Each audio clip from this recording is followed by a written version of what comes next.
Mondeo international cricket. The best all-rounders. South Africa were rather good in Durban, weren't they? They won that game and took an unassailable 4-1 lead in this best of 7 series one-day internationals. But can England bounce back and restore some sort of pride? You're about to find out. Good afternoon to you, and welcome to Buffalo Park in East London. Now, we haven't been here before on Sky Sports. It's a little seaside town with a rather pleasant open... There it is. No Stewart, no De Freitas. Fairbrother back, and the left-arm spin of Richard Illingworth into the lineup. But it is that batting lineup, isn't it? White is going to have a go at opening, and Russell's moved up to 5. Yeah, well, I think Jack Russell actually has been probably our best player just recently. He's improvised very well at the death. He's very hard to bowl at. He's a little bit like Alan Knott. In fact, he's a clone. Alan Knott was his hero, and he's emulating him in many ways. OK, let's have a look at the South African team. They've made 3 changes. They are able to relax a little bit now, if you like, but they don't want to start losing if they can possibly help it. Snell is back to open. Andrew Hudson's taking this one out. No Alan Donald, no Matthews. So Lance Klusener is going to make his debut as a one-day international cricketer for South Africa. And we're going to have our second look at Paul Adams. He hasn't played since that... OK, Charles, well, I think we're all set down here. It's a story, a little bit of pitches and patches. One of the patches I'm going to talk about is the wet one out at mid-off there, which is, well, it's been seen to by the ground staff here. It was very damp this morning, had a lot of rain overnight. They put a lot of sawdust down there now to cope with it. Now, the pitch itself, well, they've done some pretty hard work on this too. Normally speaking, it's apparently a very low, slow bouncing pitch, this one. Now, they've left quite a bit of green grass on this, although the cut has been over it in the last 10 minutes or so. That's just to try and get some more bounce, some more life back into this pitch. But as far as the seamers are concerned, I'm not sure it's really going to work. The local word is it's still going to be pretty low, still pretty slow. One other factor just to look at, though, is a little bit further up on more of a spinner's length, where it's another patch. This one's a very bare patch. And you can see here what lies underneath the grass that we saw further up. Very, very dark, heavy soil. There's 1 or 2 grass clippings rolled into it. But if the ball pitches there, you're going to get absolutely nothing. Maybe just a bit of turn for the off-spinner. The breeze is coming right behind me here, so it's drifting across for the off-spinner here as well, which means if it does turn, interesting when the batsmen try and hit through extra cover. By and large, still low and slow. Not a great pitch to bat on, I don't think. Therefore, possibly a slightly low-scoring game. Thank you very much, David. Now then, let's see what happened when the toss took place. This was the 2 captains out in the middle a short while ago. And Bob Willis is now with both of those gentlemen. The weather's just about perfect down in the middle, and nothing much changes because Hansi Cronje won the toss again. What are you going to do today, Hansi? Well, we're going to have a bat first. Whilst the weather's good and whilst the pitch looks all right, we're going to have a bat. Now, you're going to give Alan Donald a rest today and an opportunity for 2 of your younger players. Yes, we've got Lance Klusener who comes into the side, and obviously the left-arm spinner, Paul Adams, needs to have another go. And what about the batting? Who's going to open up for you? We've got Richard Snell and Gary Kirsten up front. Great, Hansi. Thanks for talking to us. All the best today. Michael, a bit of an experimentation in the England batting lineup today. Well, Alex injured. Neil Fairbrother comes in for him. We're going to open with Craig White. So that must be good news for Craig White if you're showing enough faith in him to open the batting. I think he's looked in good nick so far in this part of the tour, the one-day games. You know, if we decide to use a kind of hitter at the order in the World Cup, we want to find out who's our best person. And there's an opportunity for Richard Illingworth today? Yeah, we're going to play a spinner. It's quite a big ground. The pitch looks OK, so I think a bit of variation would go down well. And what would you have done if you'd won the toss? Not a clue. It's beaten Kirsten again. No slips in position, Ian. Are you surprised about that? No, not really, because I don't think it's going to carry very far. And Paul Adams back into the 11. Snell off the mark.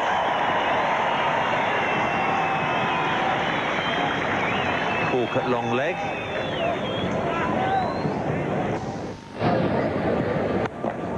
Good stroke by Kirsten. Square the wicket. That'll go through point for 4 runs. A very convincing first boundary of the day for South Africa.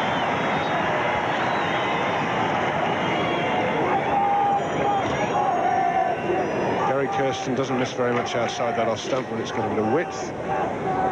Fine cutter. Oh, wickets and bowling the spinner at the death ball. Lack of pace and bounce there. Kirsten going for the big wahoo through the offside, but the ball barely bouncing 9 inches. but he's literally played over the top of that. It is a call in the trade, the Gazunder ball.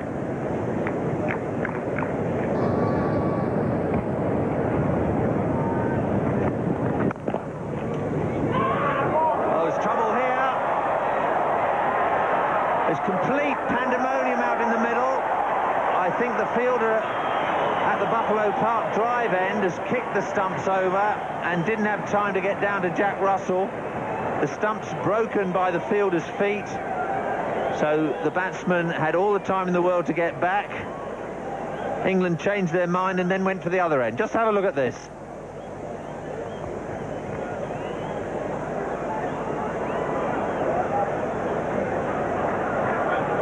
Graham Thorpe getting himself into a real mess, rolling over the...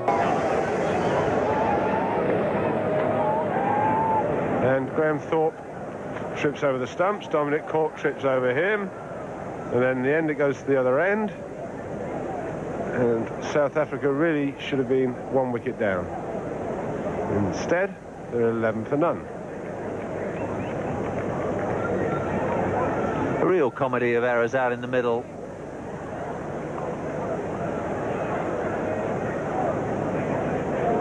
Martin to Kirsten. He's got that through mid-wicket.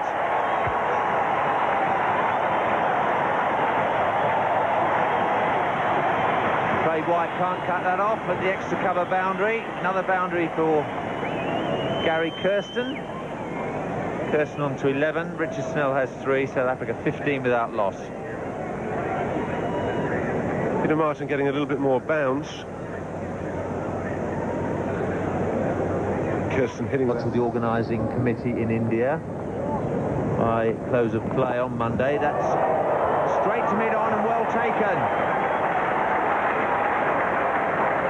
Robin Smith at mid-on. That's the end of Gary Kirsten. England have broken through. South Africa 25 for 1.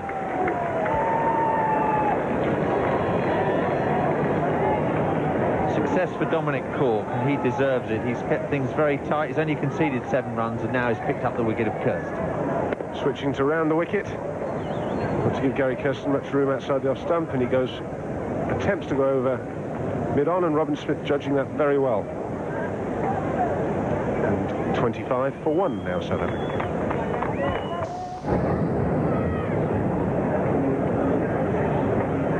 South African captain Hansie Cronje in at number 3, very healthy batting average, 35 in one-day cricket. That's extremely good going. He's come in to replace... Robin Smith took a very good catch here. White ball, bright sunny day, coming out the crowd, and he gets it very well in the top left-hand corner. Dominic Cork had just gone round the wicket to clamp up. Gary Kirsten not given much room outside the stump, so he attempts to go over mid-on, and you can see that ball swinging there. And Robin Smith adjusting very well out of the crowd, out of the sky.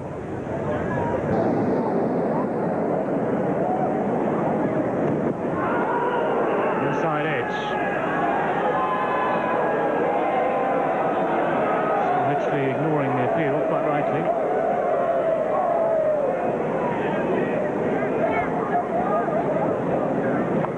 There'd have been too much doubt as to his decision had there not been an inside edge. Umpire deciding there was, giving the run.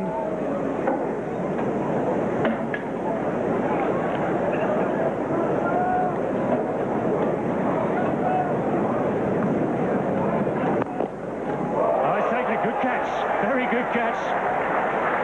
Mike Allerton at mid-wicket, that short mid-wicket position. And that's exactly why he's there. Richard Snell just looking to try and get that ball away through mid-wicket. Not easy to hit the ball on the up on this pitch. It went straight at Mike Allerton, but very firmly.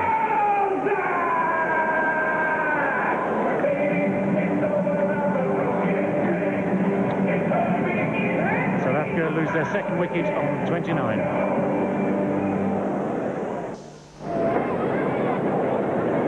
Jack Callis is the new batsman, replacing Richard Snell. Rid of Richard Snell.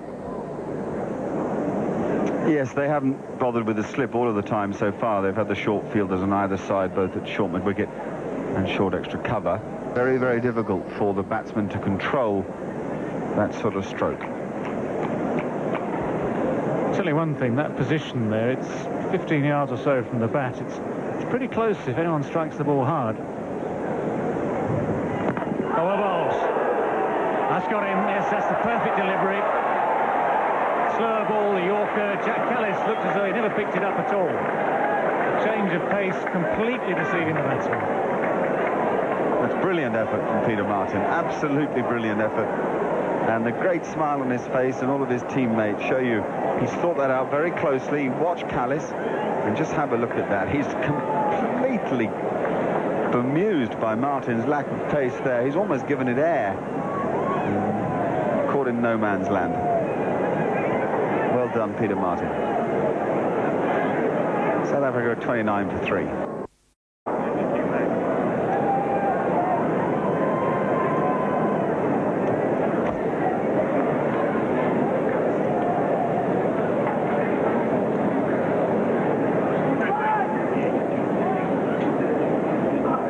McMillan now in a position where he needs to avert a crisis for South Africa. They've lost 3 wickets for 4 runs in just 10 balls. That's a good firm shot from the captain. Quite a big field here at Buffalo Park.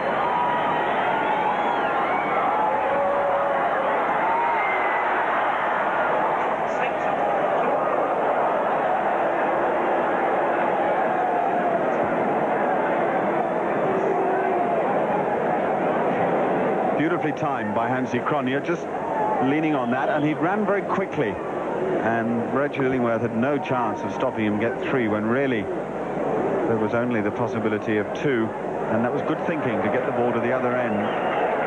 Brian McMillan hadn't for 1 minute expected to be the man put under pressure.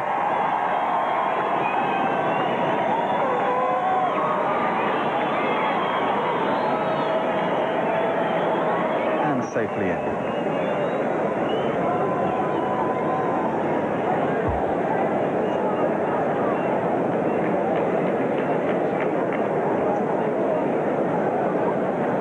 And there's that bit of bowling by Peter Martin that caused chaos for Jacques Callis. And that nearly caused some chaos for Brian McMillan too. That's a little wide from Cork, but he's also tended to drift towards leg stump, trying to get his outswinger going. He wants to start the ball around middle and leg. He's better in one-day cricket starting his outswinger around middle and off, and making the batsman hit the ball on the side that has the most fielders, which is the offside.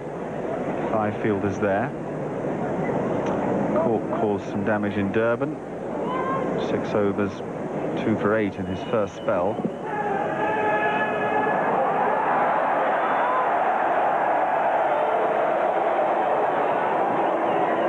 Too impressed with that, Dominic Cork. England have had 1 or 2, not disagreements, but debates with David Orchard. That's a pretty good shout. David Orchard will reckon that Brian McMillan has just about got outside the line of the off stump.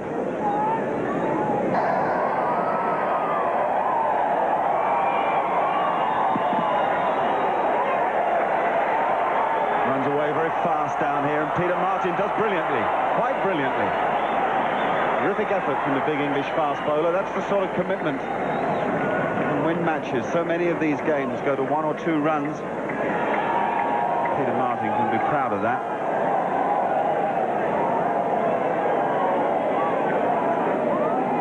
It's not the line that Dominic Cork wants to bowl. He's talking about his line. Please holders close to the side screen to please turn their television. He's talking about his line. Please holders close to the side screen to please turn their 12. Seems that England have settled pretty much with Cork and Peter Martin. There's a very adequate new ball attack.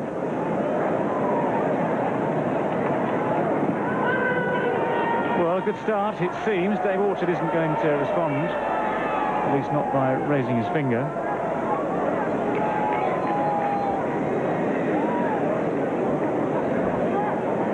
Good shout by Darren Goff. Might just have been a little high. Dave Orchard had no interest whatsoever. Yeah, that's good umpiring.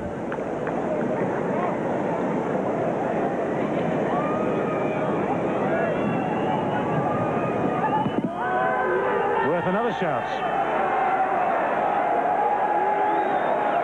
Darren Goff, 2 shouts in 2 balls. Both certainly worth the effort.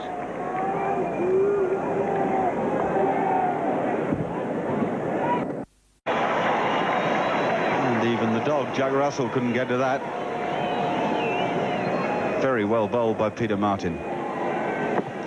Big nip backer, darting back off the seam. There hasn't been a great deal of movement off the seam throughout this summer. None of the pitches have offered a great deal to seam bowling, but this one, the South African players were very surprised by situations when the batsmen are looking for runs. Obviously, they're always looking for runs, but you've got to consolidate. That happens at Kingsmead. 50 up for South Africa. Cronje and Jacques Callis came in at the score. And that's a pretty good ball by White. It's all over for Hansie Cronje. He's finally lost his patience. And that is game, set and match to Craig White. Nothing left standing. Well, Hansie, I think, was in 2 minds here. He was going to run it down, then he was going to no, and it came back at him and knocked them all out the park. I think Hansie just finished the job off. 54 for 4.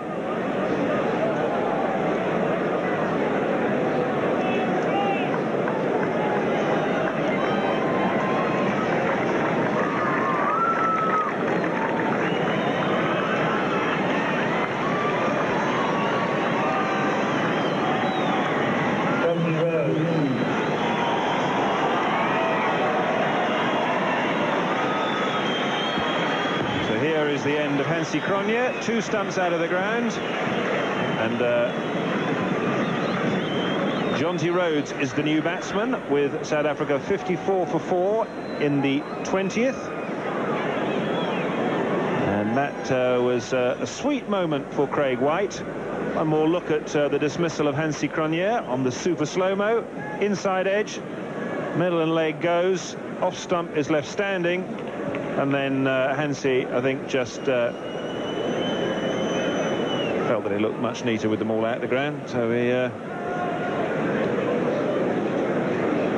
sorted that out as well. Cut that one, getting an inside edge, but I think it would probably have bowled him anyway because it came back fairly sharply. Giving himself a bit of room. That's 2 of them out the ground. And their confidence will have bounced right back. Last ball of Goff's over. And that is absolutely, once again, no luck for Goff, and it's 56 for 4. 56 for 4, Jonty Rhodes facing Craig White. An impassioned appeal from White and Russell.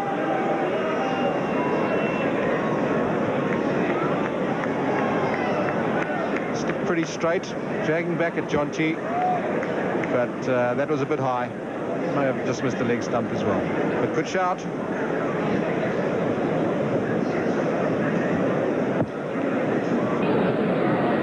Jonty Rhodes is having a bit of a charmed life at the moment. This was the last ball of Darren Goff's over. Wretched luck for the Yorkshire bowler. Inside edge and past the stumps. A batting all-rounder would be more valuable than a 3rd spinner in India or Pakistan.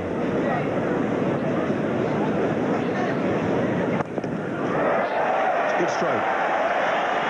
Craig White switched to the Buffalo Park drive end of the ground, and neither he nor Michael Atherton reckoned it was worth having the deep square leg back on the fence as he had been for Goff. Brian McMillan spotted the chance. Played very good stroke. Brian McMillan's very good in the one-day game at walking inside the line of the ball and picking up anything that's straight away on the leg side. Really was soaking about an hour before the start. That's nicely done by Brian McMillan.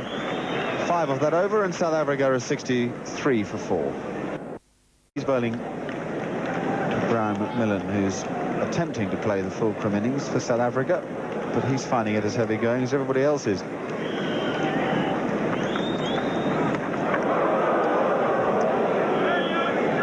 Well, an interesting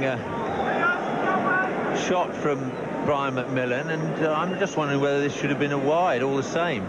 He enjoys.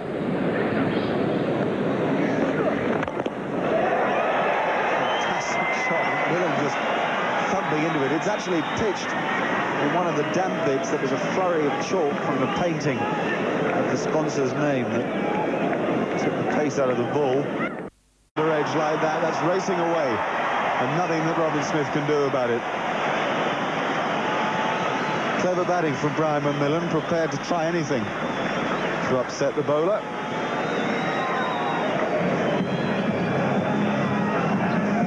And Illingworth would be disappointed to have strayed down the leg side. When he bowls straight, he's making it very difficult to get the ball that fine. When he drifts it down the leg side, it's much easier to get it that fine. 30 overs completed and only 5 boundaries in this South African innings. And on this particular strip, have to hurry here.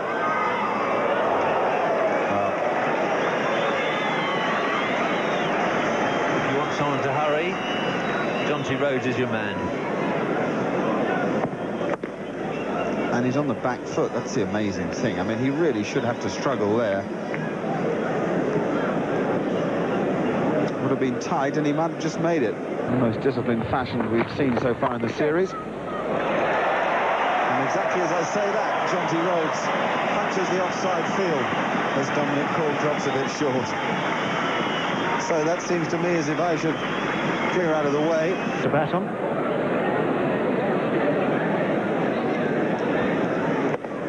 Is Jonty getting this one through? No sweeper. A bit short, a bit wide of the off stump. To backward square leg where Jonty goes for the big one. That's lofted. That should be a nice simple catch. Certainly is. Darren Gough takes it. And Jonty Rhodes never really in position for the shot. The ball didn't come on. He shouldn't have been surprised by that. Unable to follow through, and certainly unable to clear Darren Gough.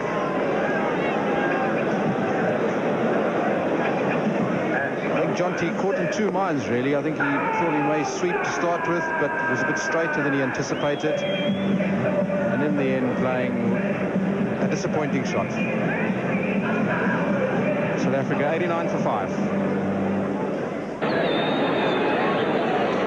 Lance Klusener is the new man to the crease, playing his first one-day international. Plays his cricket in this country for Natal. Jonty Rhodes, a fellow Natal player, was the last man out. Very ambitious shot. Never really allowed himself the luxury to follow through. Trying to chip it, I think, wide of mid-on. Just go over and round, but never getting hold of it. And a little bit of an outside edge, leading edge. Just lobbed it up. It's a very, very simple catch for Darren Gough. But only McMillan really has managed to find semblance of form. Now that's very close. Darren Gough can't believe that he hasn't got the decision.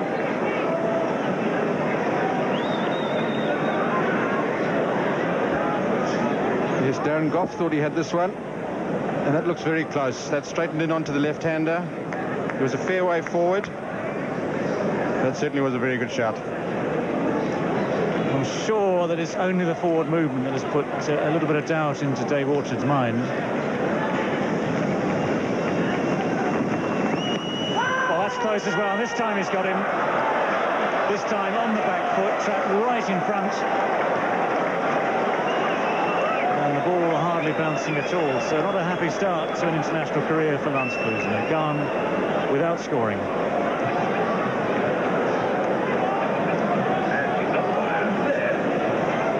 Good bowling by Darren Gough. That one, Lance Klusener going on the back foot. And that's plumb in front. No doubts about that one. Certainly a tough time for Lance Klusener, a tough situation in his first international. South Africa 89 for 6. Wickets tumbling thick and fast here. And Sean Pollock is the latest man at the crease.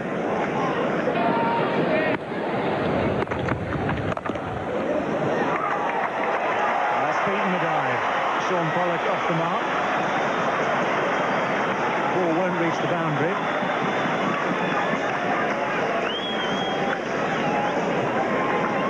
And Sean Pollock takes 3 to open his account, takes the strike as well. Misfield has beaten the field. And they'll get 3 for that. Craig White was the man who made the mistake.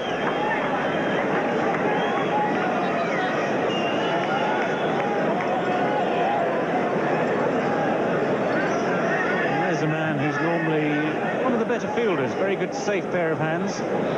A specialist in this position at cover and at the gully.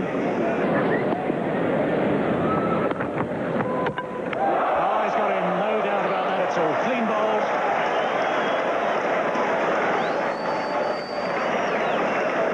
That's the way to do it.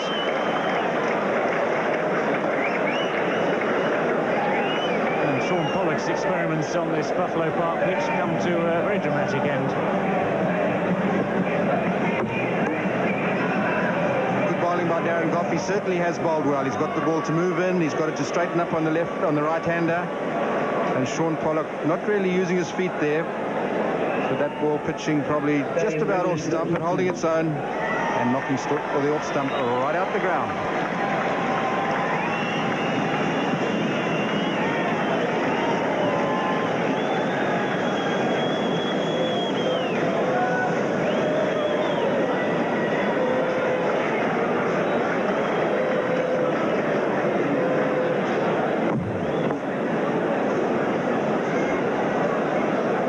Dramatic stuff. Always nice for the fast bowler to see the off stump cartwheeling out the ground. Sean Pollock in a bad position. Yorker. And Dave Richardson did well to get some bet on that.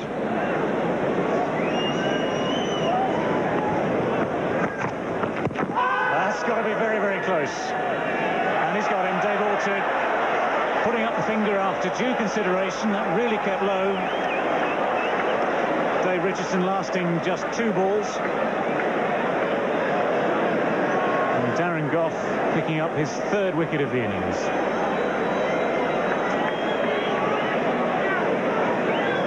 Well, Dave Richardson opting for the wrong option. Really, on a wicket like this, you've got to try and look to go forward, not too short. That is low delivery, but hitting him low down and in front, and that's out. Would have scattered all the stumps, but for Dave Richardson's pads. 8 wickets down now. South Africa 2 runs short of the 100. And made that fatal error of going back on his stumps to one that kept low. I think by now it should be apparent to batsmen of both sides, both the last couple here for South Africa and for all 11 that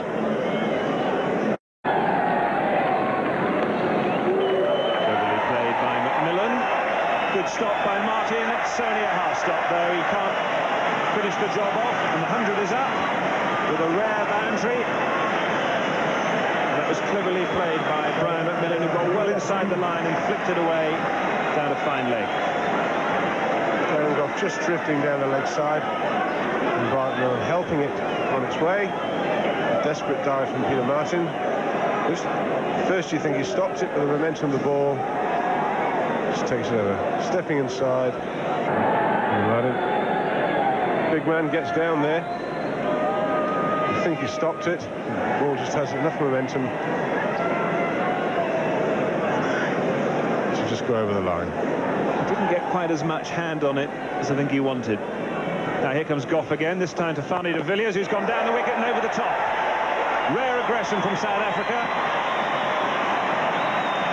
So this is a productive over for South Africa. 9 off it so far. Before this over, we'd only had 5 boundaries. We've now had 7. It's a very good shot from Fani de Villiers. It's in the slot. It's a length ball off stump. Fani de Villiers, I think, has decided that anything that's up there, he's going to have a go at it. And it's probably the best way for him to play on this wicket. See, that's a long way from completion.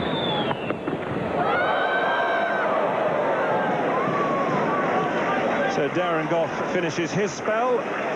An excellent one it is as well. 10 overs, 1 maiden and 3 for 25. So Very, very easily in that crowd.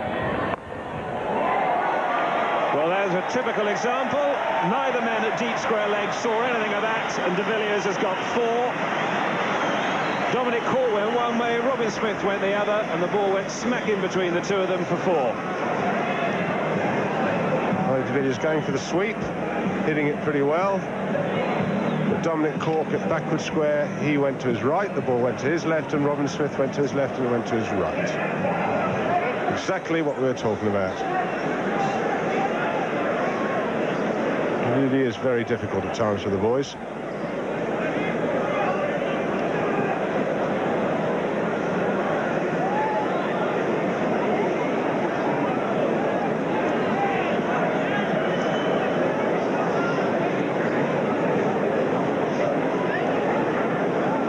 There's the hit, fine sweep, and Dominic Cork, oops, oh no, the other way. Oh, that's a chance, half a chance, straight down the ground. Illingworth got a bit of a hand on it.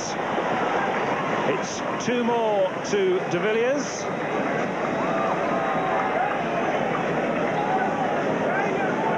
I think Richard Illingworth saved himself 2 runs here. Charles has hit very, very hard, and he just managed to get to the end of his fingers to it. But took a bit of pace off it and probably saved himself 2 runs.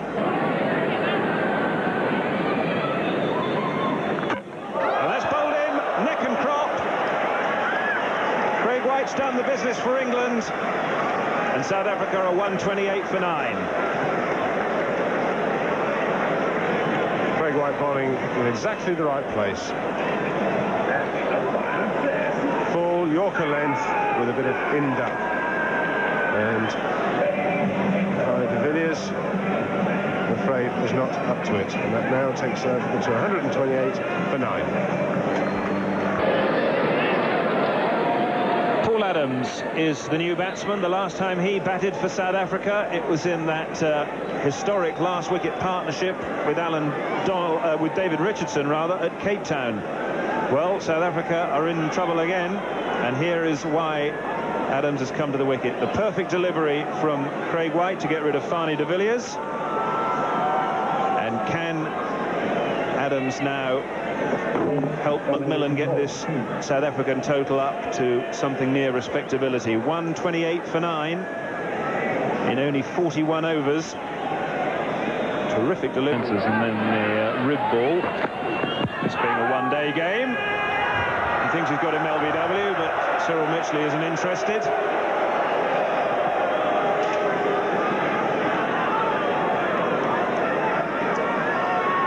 Cork just going down the leg side.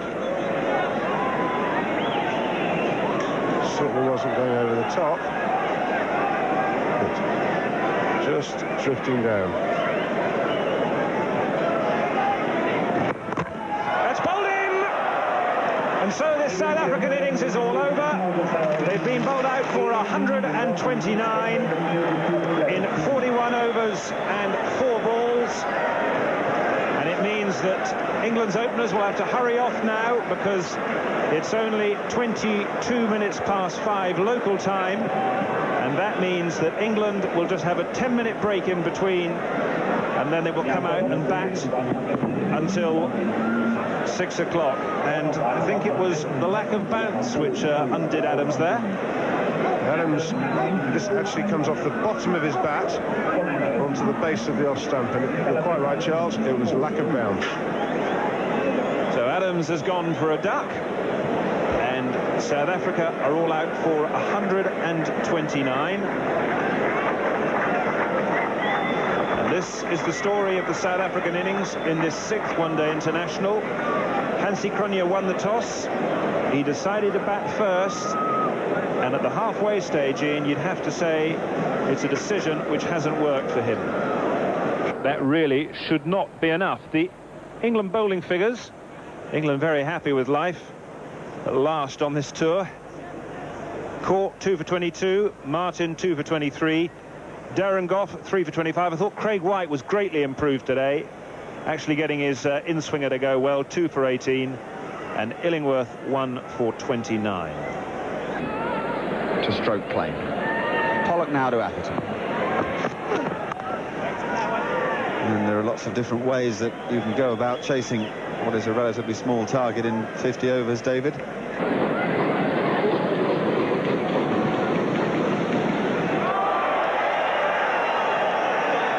And Michael Atherton and Craig White have every right to expect a few deliveries like this. Great delivery from Sean Pollock, great line, great good length, just nipping away a little bit. It's the first time that we've seen a little bit of grass on a surface off which the ball has moved from the seam, David. Yes, and just imagine what this would have been like had it been a truly hard, well-made surface underneath the grass.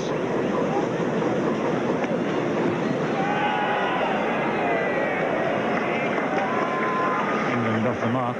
I don't mind. I mean, it's an effort from the groundsman here. He's done something he hopes to try and make it a better pitch. It hasn't really succeeded.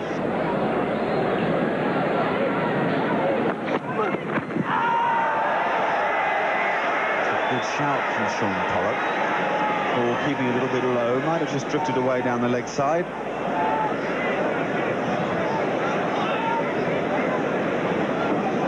It's the same sort of delivery we've seen any number of times today. Not bouncing very much. Sean Pollock's natural movement is into the right-hander. That would have gone down leg sides. 50-odd and playing with a lot of bravery and a lot of skill.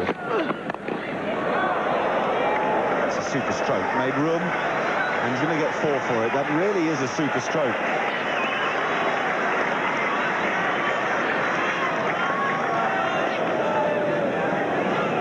England are 9 for no wicket.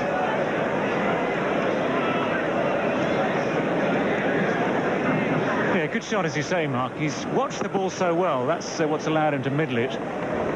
Given himself room again. That's, as you were saying, absolutely a strength. Brilliant fielders in that second slip position. And out. Craig White goes. Just smashing away outside his off stump. A little bit of extra bounce there for de Villiers and enough movement to keep all the South African close fielders very interested. Well, very obliging of all three parties concerned to provide Dave Richardson's 100th one-day international catch. And the sixth man to achieve that. Craig White is on his way for 6, and England's first wicket has gone with the score on 10.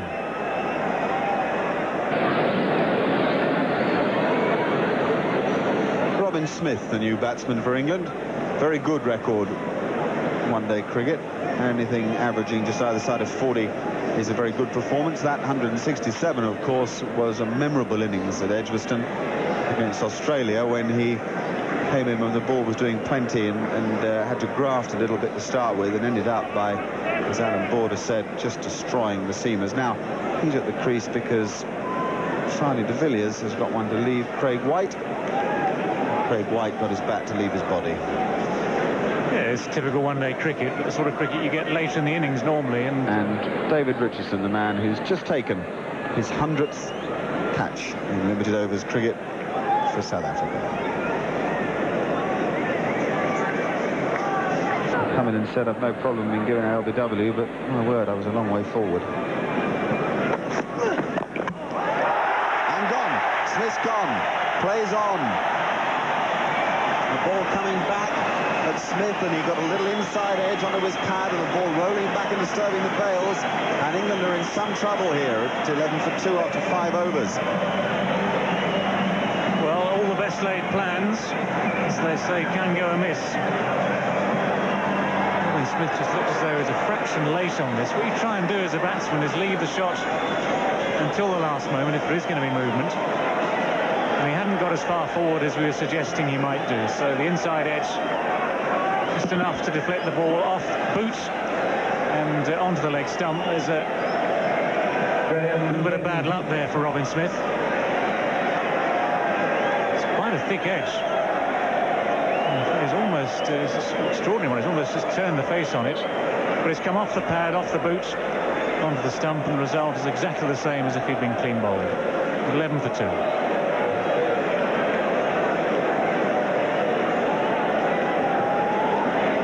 Graham Hick is the new batsman, and another one with a very good record in one-day cricket for England. Best there of 105 not out. That average is impressive, and that amount of runs is impressive in 53 matches. Orthodox position, not deep or saving ones. It's well bowled again by de Villiers. And they're going to go off and have a break. Give it a bit of food, give it all a bit of thought, and the match is very evenly balanced here. Sometimes in different pitches and low-scoring games can be just as fascinating as high-scoring games. South Africa made 129. Only Brian McMillan made any impact on the England bowlers. He throw everything at England, aren't they? And they're going to really give it their all in the field. Yes, well, England have fiddled about with their batting order. At the moment, they've got Jack Russell down to come in next and Neil Fairbrother to come in at number 7. I'd make a quick change there, get the experience of Neil Fairbrother, who's been through these sort of situations 100 times in his life and has the ability to be able to run the ball around on all sorts of surfaces in a bit earlier than they have him planned for. Interesting to see how Adams goes. This wouldn't be the sort of wicket he'd necessarily want to bowl on, with it rolling along the ground, but on the other hand, he might be a bit of a handful. Very much so. I would say that Adams will be as difficult to play here as he has been at any stage. Well, he only played in the one-day game, but he was handled very comfortably then. He's going to bowl most likely to 5 fielders on the offside and bowl it off stump and just outside, spinning it away from the bat. That'll be hard work if he bowls well. OK, Mark. So, a stroke of luck there for England as it whistles past leg stump. We're all set for a really tense and exciting evening's cricket here on Sky Sports.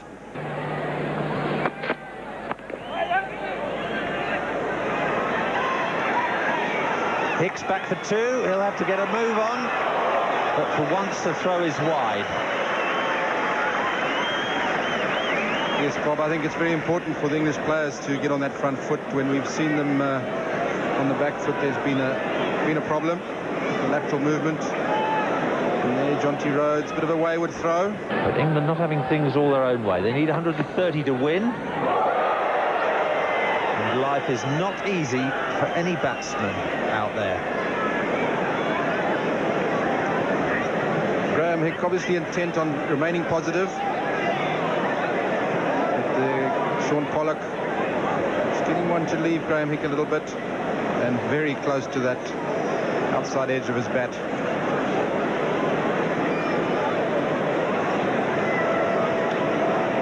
Pollock 4 overs for 9 runs. Pollock picked up the wicket of Robin Smith just before the dinner break. There's Paul Adams. Sure we'll see him later on. But it's going to be the seamers first that are the main problem for England. Barney de Villiers from the Buffalo Park drive end. It's drifting onto leg stump. It's going fine. Terrific stop by Sean Pollock. What a brilliant all-round cricketer this young man is. Yes, Bob, again, that's a top save by Sean Pollock. That ball went pretty quickly down to fine leg, off the pad, and Sean Pollock making tremendous ground, stretching to the full. He really is a tremendous all-round cricketer, Sean Pollock. England continuing to tinker with their batting order. Craig White opened today with Michael Atherton. Russell's due in next. Big nick there. Atherton walks. England have lost their 3rd wicket. They're 19 for 3, and 130 looks a long way away now. More success for de Villiers on his comeback to this South African team. He looked a bit rusty in that opening spell at Durban, but he's come back with a real bang. And this is the wicket South Africa always look for. That man, Michael Atherton. Lovely delivery from Barney de Villiers. Pitching on the right length, the right line, the outside edge, through to Dave Richardson. England 13 for 3.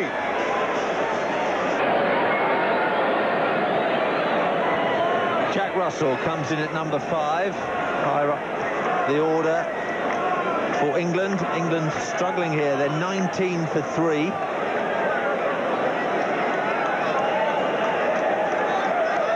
And here's the end of Atherton. De Villiers pitching the ball on off stump, it leaves him. Atherton had to play the ball.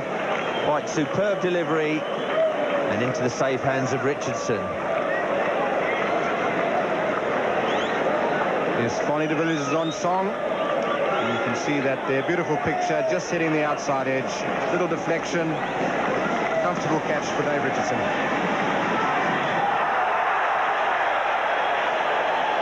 Well, we're quite used to the ball going past Jack Russell's bat. Sometimes he intends to leave it, sometimes he's playing it. And that time he was definitely playing it.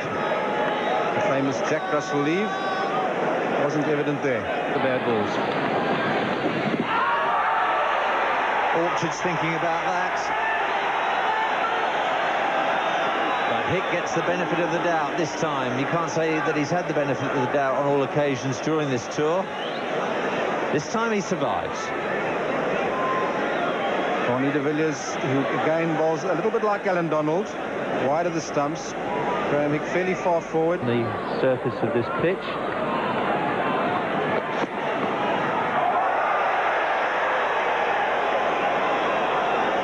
Jack Russell, a little fended that one outside the off stump. A little bit wide and leaving him.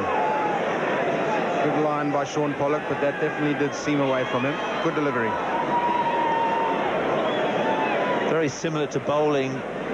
Very similar bowling to that which dismissed Russell in the Cape Town. Lance Klusner, Richard Snell to bowl, along with Brian McMillan. Terrific over from Pollock.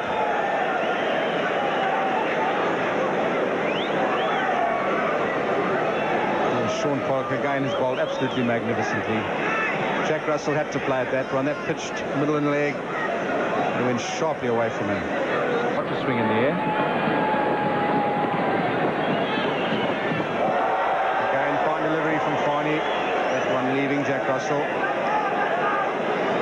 Certainly played and missed a few times as Jack Russell.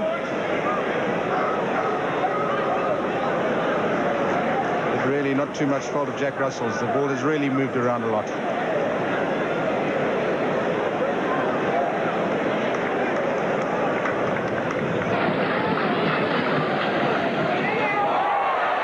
Fantastic delivery. I don't know whether Gower at his best would have been able to play that. This is a magnificent delivery. That ball pitches outside leg stump and goes via the off stump. Magnificent delivery. Even David Gower would have missed that one.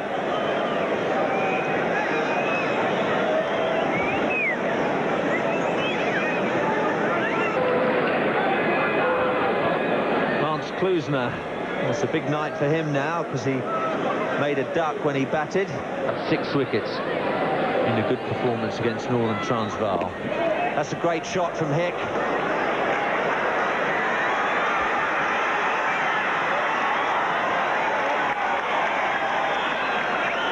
Jack Callis in pursuit, 3 runs to Hick. That's taken the pressure off England slightly. They've ticked into the 30s, so 31 for 3. England will get 3 for it. 2 well-timed strokes now from Graham Hick in the last 4 balls that he's faced. Jonty Rhodes is having to go off, having made a dive. Just look at this effort from Rhodes. Hick has really timed that. He hit very, very hard, and that could be a nasty blow, Ian. He looked very much as if he got him right on the end of the finger, and he want to split the nail or lifted the nail, which is very, very uncomfortable. It's very sore for a few days. After you picked him, I do not understand.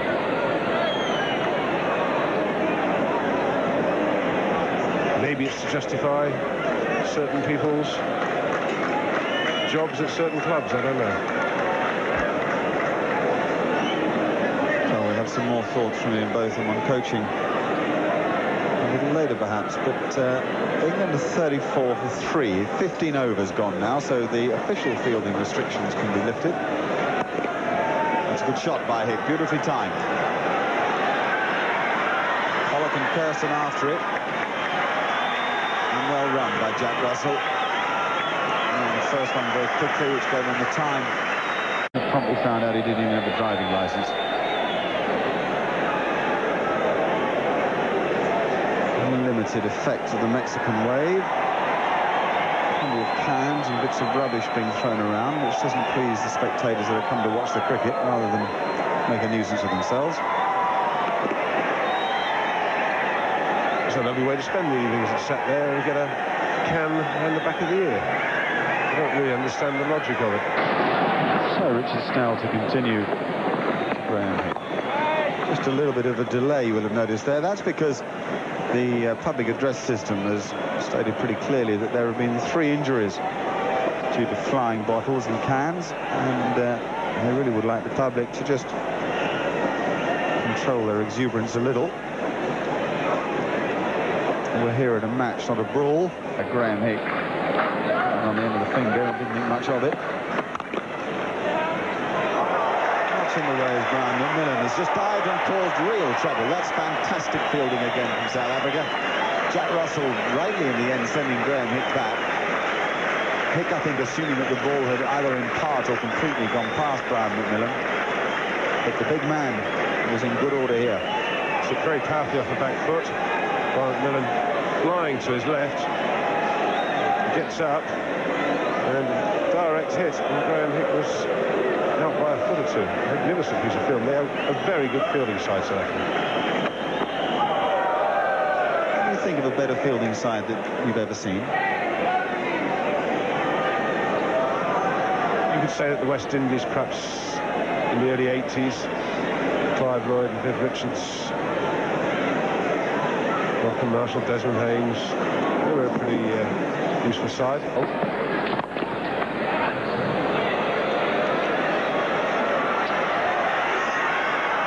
More good work. This time Sean Pollock, 3 to Jack Russell.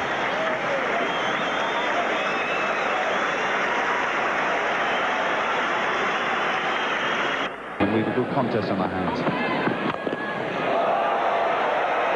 And Graham Hick is enjoying the contest with comfortably a shot of the match. Only the second 4 of the innings, only the 12th in the whole game. And that's much the best of them, Ian. It's a lovely shot, straight down the ground, clean follow through. Doesn't matter whether you have low on or low back. When you hit that straight, it's 4 runs all the way. Lovely follow through. Medium pace or just above medium pace.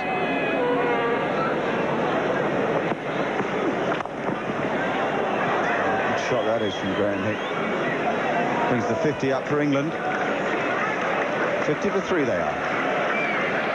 And it's very easy to get out very quickly.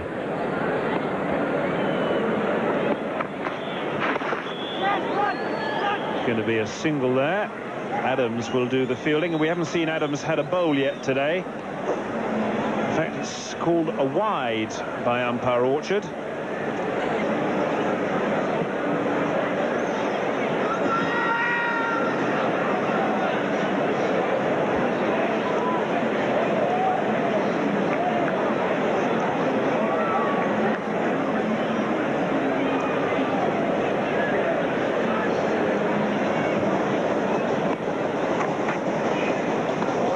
Should be another wide. David, in the last half an hour, Ian Botham and Mark Nicholas were very critical about this pitch. As Dave Richardson just looks at his finger, I think he heard himself taking that one. Already had Jonty Rhodes off with a split finger. Now there does seem to be a certain amount of discomfort for wicketkeeper Richardson. Just if that does get serious, it looks as though the keeper is about to go back to his mark. But if that is too serious, South Africa have a small problem. Their standing keeper is normally Jonty Rhodes, and he's already off the field. It's amazing how simple it is for the man with the gloves just to take his eye off just a fraction of a second earlier for the ball to go in wrong. People underestimate the concentration needed by keepers to get it absolutely right every moment of the day. And all it takes is just one simple little incident like that, and they've got problems. Well, they have got problems because the pads are off. David Richardson has taken his pads off, and it looks like that's Gary Kirsten putting them on. So all of a sudden, South Africa's day is getting into all sorts of bother. It's always a problem when the ball goes in the blind spot behind the batsman. Also, that ball started to move a little bit further down the leg side as Dave Richardson was on his way. And all South Africa will be hoping, of course, that it's not a very serious blow. Whatever it is, they hope it can be sorted out in a hurry, and certainly in time for the World Cup. So things are actually starting to swing England's way, because with a substitute keeper, with second-string bowlers on now, his life should be comparatively easy. Nothing's ever going to be completely easy on a pitch like this. But with Graham Hick now set, with Jack Russell also set, this is the perfect situation for England to try and make up the ground they've lost a bit.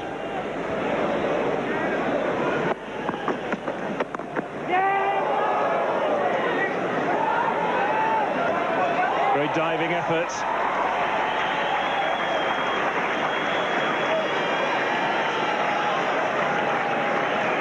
Hick and Russell have scampered three. But South African commitment total as usual. Jack Callis is the man again. He's been patrolling that area all night, and he's at full tilt when he goes into the dive. That's such a good effort. And what they've all done well, these fielders, is make sure that when they get down to the ball, by and large, they've managed to get it back inside the field of play. And we have union with the worms. They're together. England will hope that they will cross over and pull away.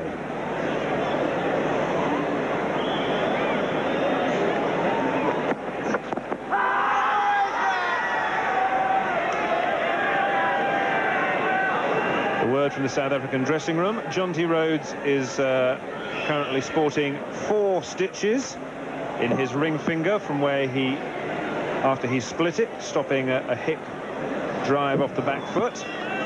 Russell a long way forward. And David Richardson, the South African wicketkeeper, is off to hospital for a precautionary X-ray.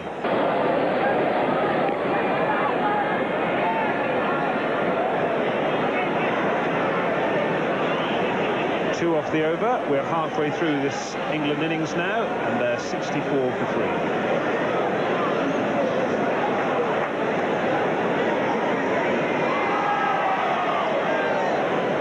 Talking about the entertainment value, the crowd are obviously doing their best to enjoy this, whatever's happening, and I have to give all due credit to the crowds all the way around this country. They've come, they've enjoyed whatever's happened. They've had the bonus that South Africa, of course, have won the Test series. They've won the bulk of this one-day series. Gives them more pleasure. Pull away. 3 South Africans are after it, but they're all going to be thwarted. He's got a 4. It's only the 3rd boundary 4 of the innings, and England will be delighted.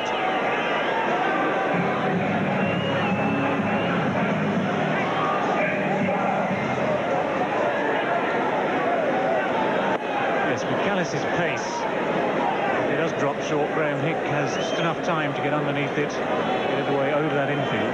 You get the more orthodox, the more specialist batsmen in earlier. Well, Paul Adams is going to have a bowl now, David. The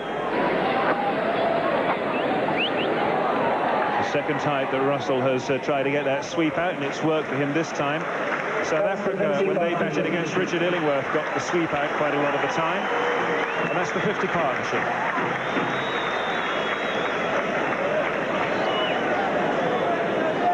Yes, you've got to be absolutely certain what you're doing with the sweep shot. If you're going to play it against someone like Paul Adams, you just hustle it through now and again. You've got to make sure you get the shot right and straight.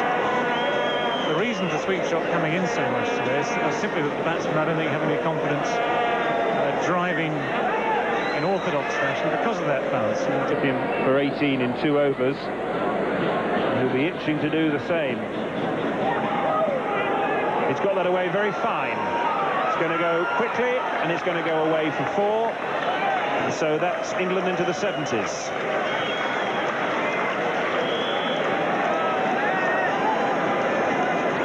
End of Adams is over. His first over has gone for 5. And England... All sorts of debate over this one. It looks as if Graham Hick might have been stumped, but I suspect we'll find that he's been given out called at the wicket by Cyril Mitchley, the umpire at Paul Adams' end. So that is a brilliant bit of bowling, but moreover, it is brilliant work by the substitute wicketkeeper.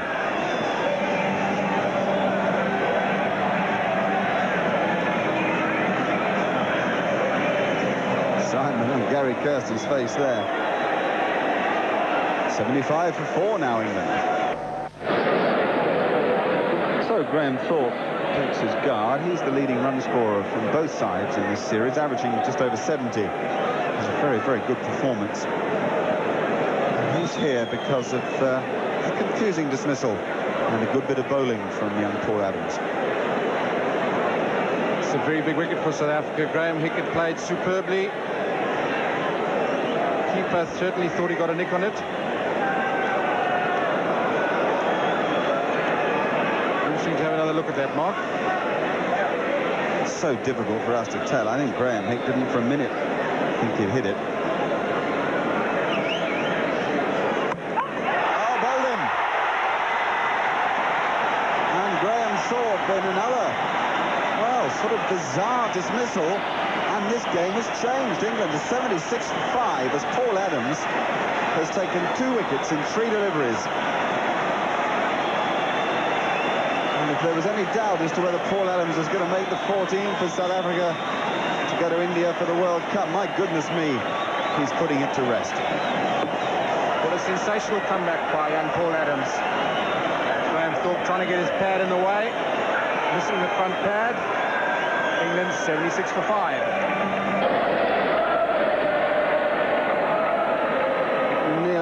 Neil Fairbrother comes to the crease because Paul Adams has caused some real chaos in the English ranks. The first one was Graham Hick. Received there. The googly from Paul Adams.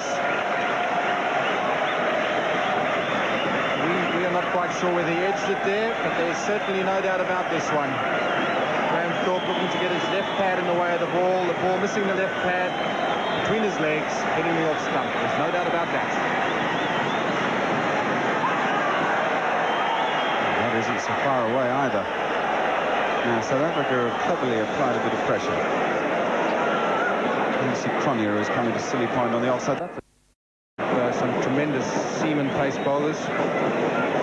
Donald, Pollock, Macmillan, Matthews, but none of them can swing the ball, and that's what Barney de Villiers can do. Oh, they've got to hurry here. Really, that's a very poor run. Dear, dear, dear, and there is real trouble for England now. They're reduced to 78 for 6, when just 10 minutes ago they seemed to be in a very commanding position in this game. The pressure is building, much as it did in Cape Town in the first of these one-day internationals 10 days ago. And Jack Russell won't be pleased with this. Well, I don't know whose call that was, but it's a shocking run. Miles out. The third umpire not even called into play.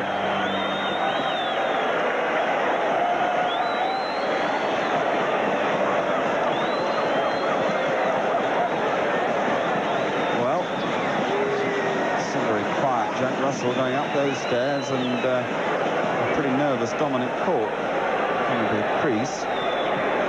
Now, that's definitely Jack Russell's call, so we can assume that he's the one that's made the error. Enough of a hesitation there in Jack Russell to suggest that there might have been a bit of the well-known yes-no stuff that goes on between batsmen. Can't work out whether to steal a run or not. Dominic Cork hasn't got a career average in one-day cricket that's going to inspire us. What it was there. And that's well bowled too. A little bit more air. And Fairbrother driving confounded by both the flight and the spin. Lovely flight to delivery from Paul Adams. That was was the problem area we knew would happen. When Dave Richardson went off, Gary Kirsten had no idea where that one by. Batting against him in the nets a lot. So a better idea than most. Oh, this is terrific bowling. You've seen the marvellous impact Mike Shane Warner's had on Australian cricket. About this boy. Well, he's had a magnificent impact on South African cricket. Very unorthodox. Certainly hit the South African scene. And he's had fantastic support from the public. Lovely display.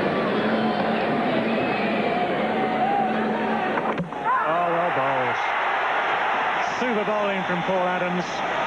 It was the change of pace, just whipped it through more quickly, and Dominic Cork was never there. He was late on the shot.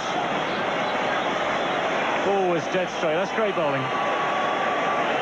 Well, Dominic Cork has not read this at all. It's quicker, and he is so late on it that it's through him. And that leaves England now struggling on 88 for 7. After 35 overs, South Africa were 99 for 8 wickets. Richard Illingworth comes to the crease with England, 88 for 7. Now, he's a man with a cool head, a man who you wouldn't expect to panic even in these circumstances. Dominic Cork, on the other hand, was horribly late on this. He was a little bit of a Chinaman, but the pace was the key to this dismissal.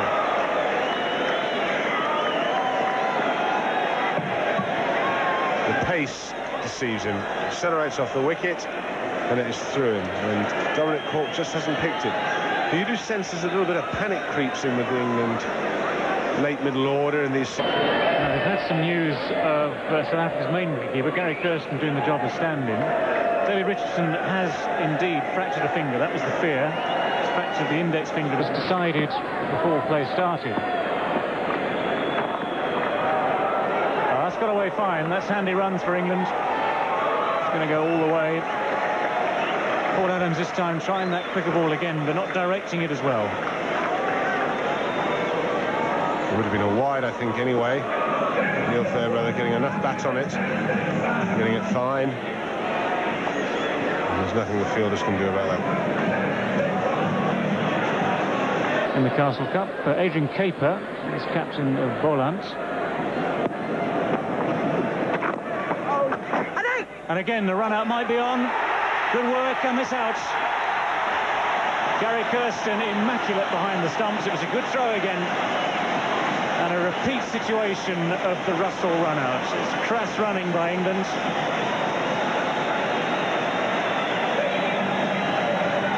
South Africa have always been sharp in the field throughout this season. And they tend to snap up these chances. Quite amazing. I really don't understand what the percentage was in taking that single. And England have had 2 run-outs in an identical situation. We really don't need it. And now England are left struggling on 95 for 8. Darren Gough, one of England's last hopes now, coming in at number 10. And England have not helped themselves tonight one little bit. 2 very, very stupid run-outs. On both occasions, Neil Fairbrother was the striker. On both occasions, the ball went round the corner to Andrew Hudson, who was a very fine fielder. And on both occasions, the batsman, firstly Jack Russell, then now Richard Illingworth, came herring down the pitch without any care or attention. The pressure definitely on. Here we are again. Let's have another look at it. Almost identically to the first one. Fairbrother looking for confirmation from Richard Illingworth, but unless you go straight away for those, and you're always going to be under pressure if the throw is anything like accurate. And credit to Andrew Hudson. Gary Kirsten only had to stick the gloves in the right place, make sure he took it. And it was such a good throw that he didn't have to move the gloves an inch or so to get the bails on. I'm sure the correct response there, Ian, from Illingworth is simply just to say, no, hang on, wait there, not this time. We'll have to eat my words, because I said to it that he would not panic in this situation, and he should have stood there and just simply said no. And I'm as gobsmacked as everyone else is. I just don't understand.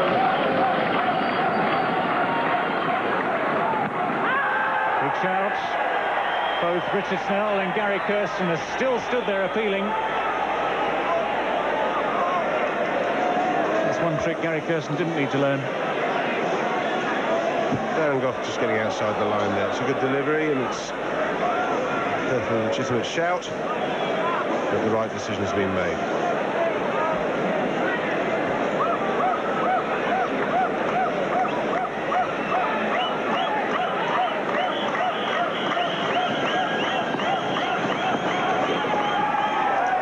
Could scoot away for 4 runs. Desperate efforts, and for once the dive and the stop taking the ball over the boundary instead of keeping it inside the boundary. It was a great effort.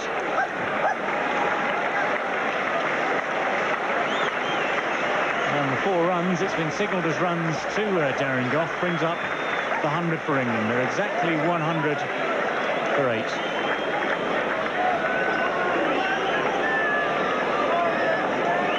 In disguising a few more of his deliveries rather than exposing him to the World Cup. Big shouts. This time he's got him. Straight on the boot of Darren Goff. That's a good delivery from Richard Snell.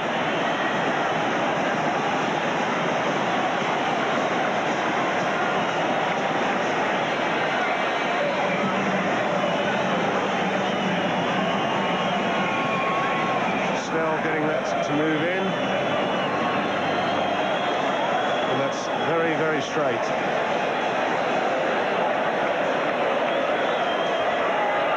And it's certainly not going to bounce over the top.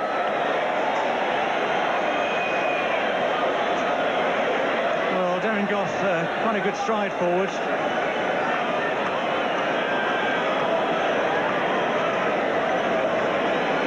It was very much the pads aimed at the ball, and the bat was alongside it, but not really aimed at the ball.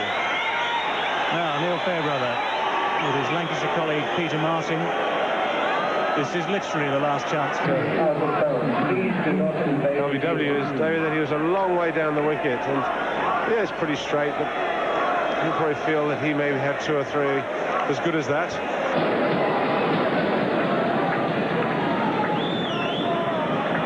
Martin goes for the sweep. He's got it away fine.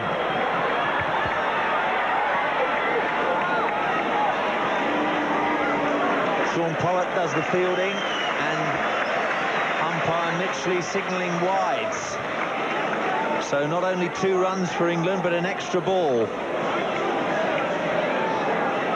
Very difficult for the substitute wicketkeeper Gary Kirsten to attempt to take stuff like that when he's being completely obscured by Peter Martin. That's gone fine. This time it's off the edge. It's gone all the way. Valuable 4 runs for England. They're still in there fighting. 112 now for 9. Peter Martin finding the edge of the bat here, gliding it down to the vacant slip area. And Grenier had been there an over or 2 before. A lot of pace on that ball. The outfield is slow. That went all the way. Valuable runs for England. They're still in there fighting. The number 11, Martin. Big shout, not out. Richard Snell getting some in-swing here. Getting fairly close to the stumps. Some late in-swing. A little bit low.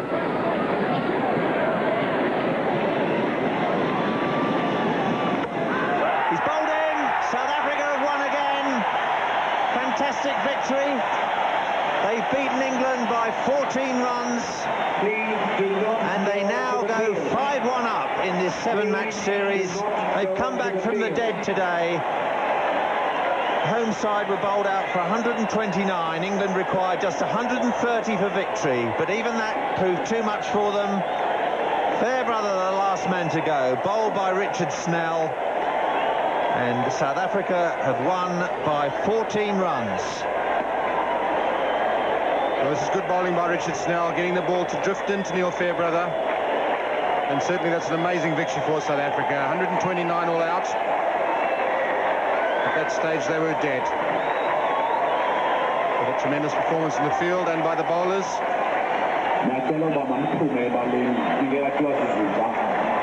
But to a certain extent, England, their own undoing. A couple of needless run-outs as the pressure built. And only Graham Hick put any sort of substantial innings together. He made 39 before being adjudged caught behind off Paul Adams, who came back with a real bang for South Africa today and has surely cemented his place in their 14 for the 130 to win it, but they couldn't do it. That's the story. 115 all out. Top scorer Hick 39, and this is how England's 10 perished. Michael, how disappointing a performance was that by England? I was disappointed not to score 129 that we needed for victory. It was a low-scoring game, probably due to the fact that the wicket was not a particularly good one, not a very easy wicket to score runs on, and obviously that was why it was a low-scoring game. But, I mean, should you have scored 130 to win it? Well, obviously you should score 130 to win it. I think the wicket changed a little bit. It started, really for us, there was a lot of grass, but we felt that the ball kind of reverse swung for us. And then as the night drew in, the grass got very juicy. The lads in the net said the ball went all over the shop, and I'm sure it seemed far more the second half of the game than the first half of the game. The disappointing thing is, though, that England got themselves into a really good position at, what, 75 for 3. There was then a dodgy decision which got rid of Graham Hick, but once again the lower order couldn't finish off a job which perhaps they should have done. The lower order's been struggling to get some runs, and that's disappointing, something we'll have to work on in the World Cup. Obviously it was disappointing Hickey was given out, because at that stage we were looking very much favourite. Well, Hansie Cronje, you've done it again. How have you done it? How have you got out of jail on this occasion? Don't know, really. We got 129 and we never really thought it was going to be enough. We thought 150, 160 would have been reasonable because we knew the wicket wasn't great. But then fortunately the 20 minutes before 6 o'clock proved to be vital because we got 2 wickets and they were really key wickets. Sky.